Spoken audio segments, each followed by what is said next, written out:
بسم اللہ الرحمن الرحیم۔ ان شخصیتوں کو پہچانے عزیزان محترم۔ آج حق اور باطل واضح ہو گیا ہے۔ آج سید علی خامنائی کی شخصیت سب کے اوپر واضح ہے، کوئی فرقہ واریت نہیں ہے، کوئی گروہ بندی نہیں ہے، ایک سسٹم ہے، مراجع تقلید سب کے الگ الگ، مگر ایک شخص جس نے اسلام کے پرچم کو اٹھایا ہوا ہے۔ ہر قوم کا کوئی نہ کوئی تو لیڈر یا رہبر ہے، چاہے آپ بوری ہوں، چاہے اسماعیلی ہوں، چاہے دوسرے ہوں، ہر مذہب کا کوئی نہ کوئی ہے۔ خوب یہ کیسے ہو سکتا ہے کہ جس کا مکتب نظام اور امام کی بات کرے ان کا کوئی لیڈر کوئی نہ ہو؟ یہ ضروری ہے کہ ہم بلا تفریق، چاہے وہ سنی ہو چاہے وہ شیعہ ہو، اگر تو کوئی اور ایسا ہے کہ جو ولایت علی ابن ابی طالب پر چلتا ہو، جو 12 امام کو مانتا ہو، جس سے دشمن گھبراتا ہو۔ اصل تو یہی ہے کہ آپ حق کو پہچانیں گے کیسے؟ حق کو آپ پہچانتے ہیں باطل کے ساتھ، کہ باطل کس کے مقابلے میں ہے۔ یا تو باطل کو نہیں سمجھے، ہم دشمن کو نہیں سمجھے، وہ کھلے عام کہتے ہیں۔ اسی لیے آپ دیکھیں کہ تمام مراجع کرام نے فتاوے دے دیے ہیں کہ جو آیت اللہ خامنائی حفظ اللہ کی شخصیت پر یا کچھ پر خرچ کرے، جو ہے وہ اسلام کا دشمن ہے۔ حزب فقط حزب الہی، رہبر فقط خامن، حزب فقط حزب الہی، رہبر کے فرمان پر، سید کے اعلان پر، سب اپنے ہاتھ میں تصویر بلند کریں۔ لبیک یا حسین، لبیک یا حسین، لبیک یا حسین، لبیک یا حسین۔ عزیزان محترم، خوب یہ آج آپ اس جگہ پر کھڑے ہیں کہ جہاں پر حق اور باطل واضح ہو گیا۔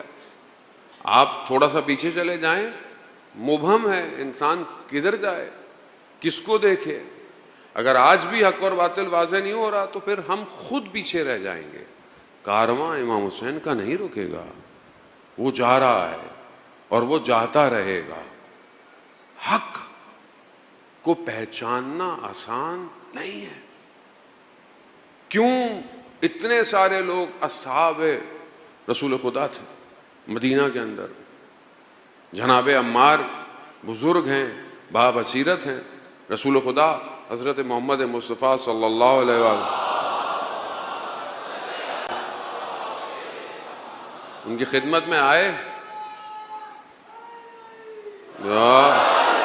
ان کی خدمت میں آئے اور کہا یا رسول اللہ، میں آپ کے بعد فتنے دیکھ رہا ہوں، سازشیں، فتنہ، میں کہاں جاؤں، کس طرف حق کو پاؤں گا؟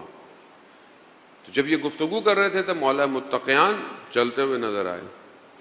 تو رسول خدا صلی اللہ علیہ وسلم نے فرمایا عمار، پوری دنیا کے لوگ ایک وادی میں ہوں اور علی ایک وادی میں ہو تو حق علی کی طرف ہے۔ اب یہ کیوں ہے؟ فارمولہ یہی ہے۔ فارمولہ کیا ہے؟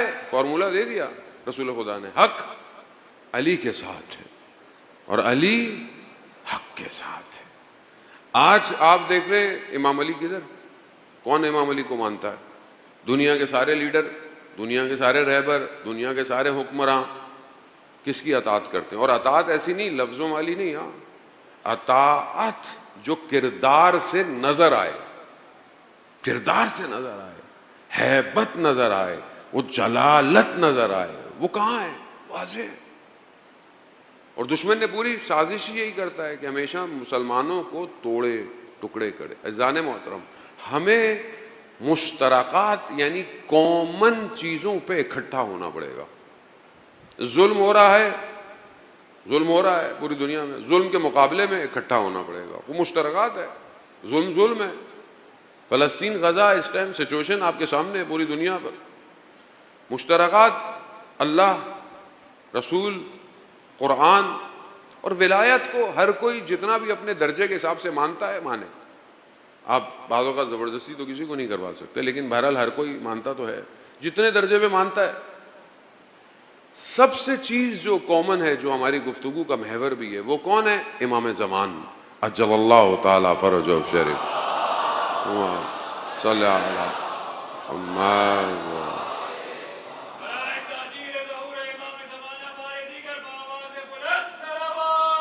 اللہم صلی علی محمد.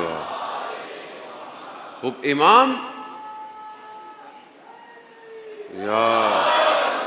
امام ہر مکتب میں لوگ ان کا انتظار کر رہے ہیں.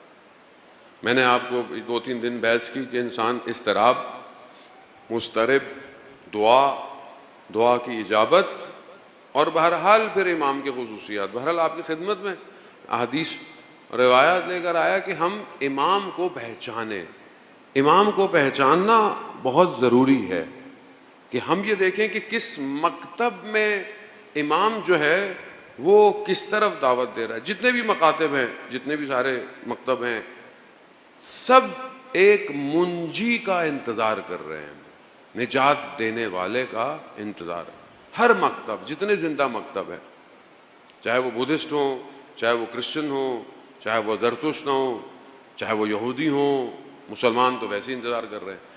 اب وہ شخص ہے ایک ہی لیکن وہاں پر نام مختلف ہے، اس کی خصوصیات ایک ہی ہیں. اب ہمارے جو خود اپنے درمیان کے اندر ہے، وہ جو ہماری جو نقطۂ نگاہ ہے وہ تھوڑا سا سب سے مختلف ہے. پہلی چیز کیا ہے کہ ہماری میں جو ہے وہ امام صرف ظاہری نجات کے لیے نہیں ہے کہ آپ ظاہری مشکل کے اندر ہیں، کوئی شخص آئے آپ کو نجات دے، ایسا نہیں ہے. ہمارا امام سیر تکامل کی طرف ہے، یعنی خداوند متعال تک لے کے جانے کا کام امام کا کام ہے. اور نہ صرف ظاہری دنیا میں بلکہ آخرت میں بھی جو سفر طے کروائے گا وہ آپ کو آپ کا امام کروائے گا. تو فرق ہے یہاں پر. اب یہ ایک فرق ہے، یہ واضح فرق ہے. یہ خود امام کا جو کانسیپٹ ہے، اس کے لیے بہرحال وقت ابھی نہیں ہے اتنا بہت زیادہ، لیکن خود جو امام کا کانسیپٹ ہے یہ سب کے ہاں اتنا کلیئر نہیں ہے جتنا ہمارے مکتب کے اندر ہے. اسی لیے اللہ کا نمائندہ ہے، اللہ نے انتخاب کیا ہے، معصوم خطا سے عصمت کے درجے پر ہے. عصمت اختیاری ہے، زبردستی کی نہیں ہے. بعض لوگوں کے ذہن میں آئے کہ جی جب اللہ ہی نے ایسا کر دیا کہ امام تو کچھ نہیں، ایسا نہیں ہے. انسان کمال پر اتنا پہنچا ہے کہ اللہ نے عصمت کو عطا کیا ہے. اور امام ہر موجودات کی ضرورت سے آگاہ ہے، یعنی ہر موجودات، صرف انسان نہیں، ہر موجودات کی ضرورت کو پہچانتا ہے. کیسے پہچانتا ہے؟ قرآن، سورہ نمل، چونٹی، حضرت سلیمان کا لشکر. کیا کہا چونٹی نے؟ اندر جاؤ کہیں لشکر رون نہ دے. جناب سلمان نے سنا اور مسکرا دیا. یعنی اللہ کا نمائندہ ہر موجودات کی ضروریات سے، آواز سے آگاہ ہے. ائمہ علیہ السلام بھی ایسے ہیں، کوئی علم لدنی. پہلی چیز، ہمارا امام صرف دنیا کی نجات کے لیے نہیں ہے. دوسری چیز، امام جو ہے وہ باقی مکاتب کے اندر آئے گا، نجات دے گا، چلے جائے گا، ایسا نہیں ہے، بلکہ وہ ہماری زندگی کے باقی سسٹم کو بھی تنظیم کرتا ہے. تنزل الملائکۃ والروح، ہر سال ملائکہ امام کے اوپر نازل ہوتے ہیں. کیا لے کر آتے ہیں؟ پورے سال کا نظام لے کر آتے ہیں. یعنی یہ ہمارا ایمان ہے کہ ہمارے پاس پورے سال میں جو ہونے والا ہے وہ امام کے آگے حاضر ہوتا ہے. رزق کس کا کتنا ملے گا، کون کتنا زندہ رہے گا، کون پیدا ہوگا، کون دنیا جائے گا، یہ سارا جو سسٹم ہے یہ امام کے پاس پیش ہوتا ہے. فرق.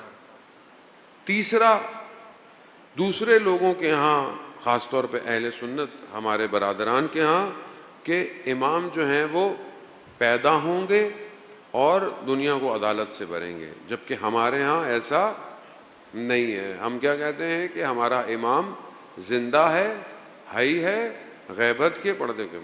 اب یہ تقریباً 300 قرآن کی آیات ہیں جو امام زمانہ پر ہیں، اور تقریباً کچھ ہزاروں کی تعداد میں جو ہے وہ، اگر میں غلطی نہ کروں تو 3-4 ہزار احادیث اور روایات ہیں جو امام مہدی اجل اللہ تعالی فرجہ شریف پر ہیں۔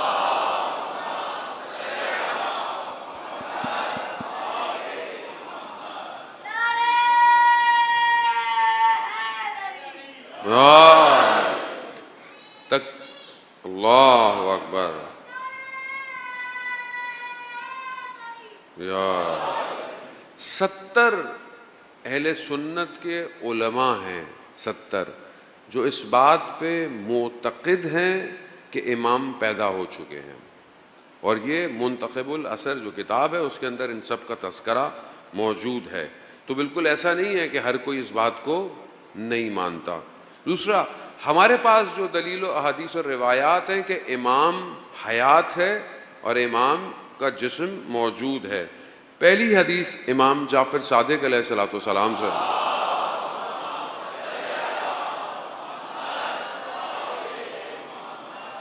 امام فرماتے ہیں کہ جو صاحب ہے، یعنی جو صاحب این امر ہے، یعنی جو امام ہے، وہ لوگوں کے درمیان میں چلتا ہے،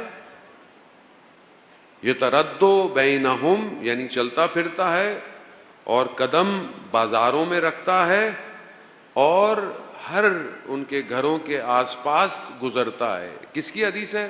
امام جعفر صادق علیہ السلام خود فرماتے ہیں کہ یہ امام ہم لوگوں کے درمیان میں امام گزرتا ہے۔ اسی طرح جو ہے وہ امام رضا علیہ الصلوۃ والسلام ارشاد فرماتے ہیں،